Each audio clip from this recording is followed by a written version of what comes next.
Hello everyone and welcome back to Murder of Crows, Chapter 4. As we left the auditorium, I got Wynne up to speed about the man in the window and Mr. Green's warning to stay on the first floor, a suggestion we were obviously going to ignore. We roamed the hallways, looking for an opportunity to sneak upstairs, but so far, we kept getting interrupted by other MOC members. After my speech, the majority of the club members had split into smaller subgroups and headed to their own corner of the house. It appeared that while the Murder of Crows was a large group, individuals had their own projects or reading groups within it. It was beginning to become easier for me to understand how the lit killer had both thrived and flown under the radar here. Constantly surrounded by a community of his peers, he had an excellent resource of potential victims.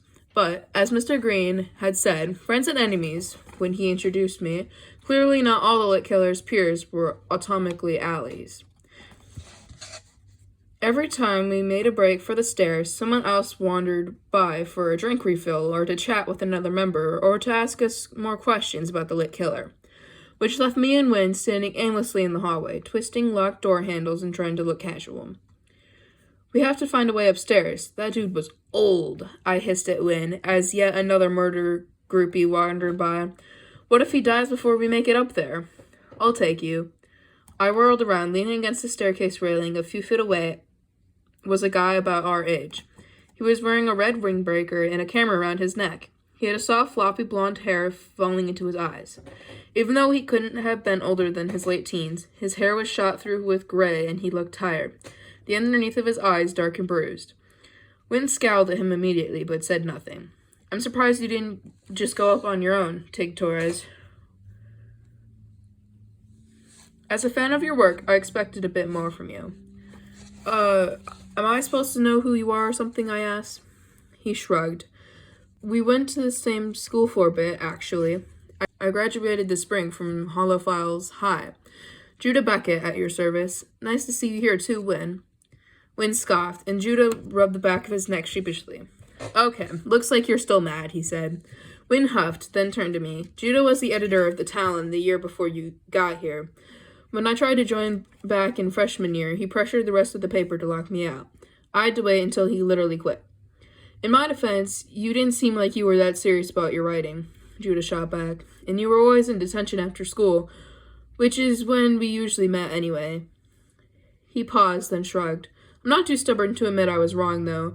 You do good work, and you have a strong understanding of editing and format. The paper is absolutely in good hands now that the older editors have graduated, and Mr. Levinson isn't lurking around every corner. Between you, Tig, and the other weird kid, the Talon is giving the real local papers a run for their money." Wynne, who had clearly been charging up for an argument, picked gently in surprise. "Oh, well, thank you," she replied, clearly thrown off balance. Judah gave her a small smile, then turned to me. "You are more of a sharp left hook to the paper, unexpected and powerful. Your podcast is the best thing that's happened around here in a while. I've been hoping to return to you more organically, but beggars can't be choosers, I guess.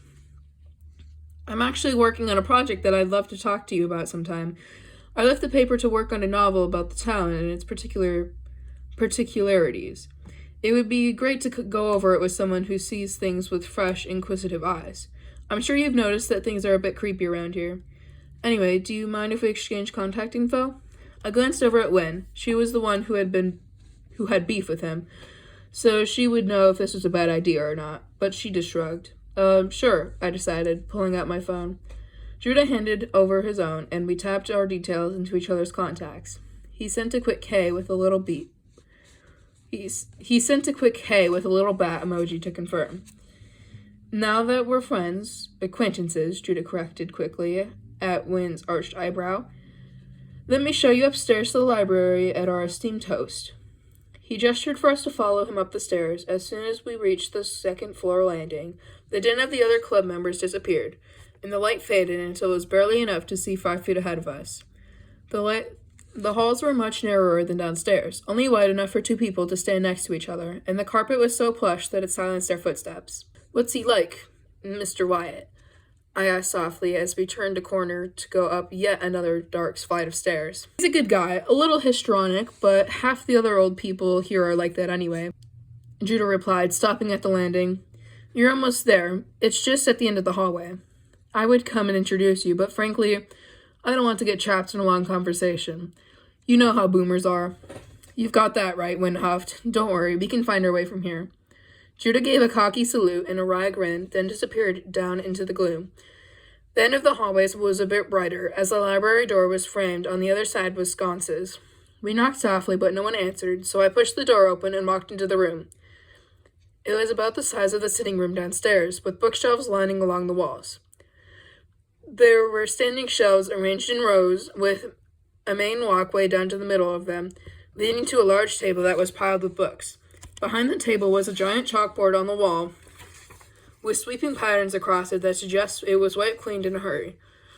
The shelves were filled with books, obviously, but in the center of each wall was a space that was cleared for artifacts.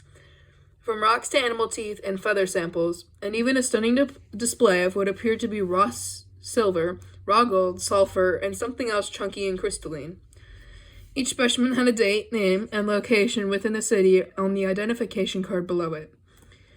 I took a closer look at the books lining the shelf in front of me and pulled out one at random. It was about Hollow Falls. I turned to the shelf behind me and picked another book. Hollow Falls, a history, the same book Mr. Green had given me at the bus stop. I think this is the library of the city, I said, looking around the space again. I'm willing to bet all the animal stuff is samples from every single animal that lives within the city limits. And all the rock wall is probably all the types that are in the region. And the last wall with the gold and silver might be soil samples or something. Wim pulled out a long drawer that had been artfully placed along the length of the table. Oh, cool, there's a bunch of maps. She reached in, then paused before touching anything, rethinking her actions. Spotting a pair of white cloth gloves on the table, she put them on and lifted one of the maps from the drawer. I grinned. I'm sure whoever owns them will appreciate that. But before Wynne could explore the maps further, we heard a loud creak from the opposite corner of the room. We turned just in time to see one of the shelves swing open, revealing a messy office space hidden behind the wall. Papers were strewn everywhere, sweaters and coats were draped over an armchair, and stacks of books were scattered throughout the cramped space, all of them leaning dubiously. And in the middle of the mess, directly from me and Wynne, was a very tall old man. The man from the window. He reached out to shake my hand. Tig Torres, it's wonderful to meet you, my dear. Thank you for accepting my invitation. I'm Adam Mortimer Wyatt. That'll be the end of Chapter 4 of Murder of Crows. If you'd like to listen to more, come back next week for Chapter 5.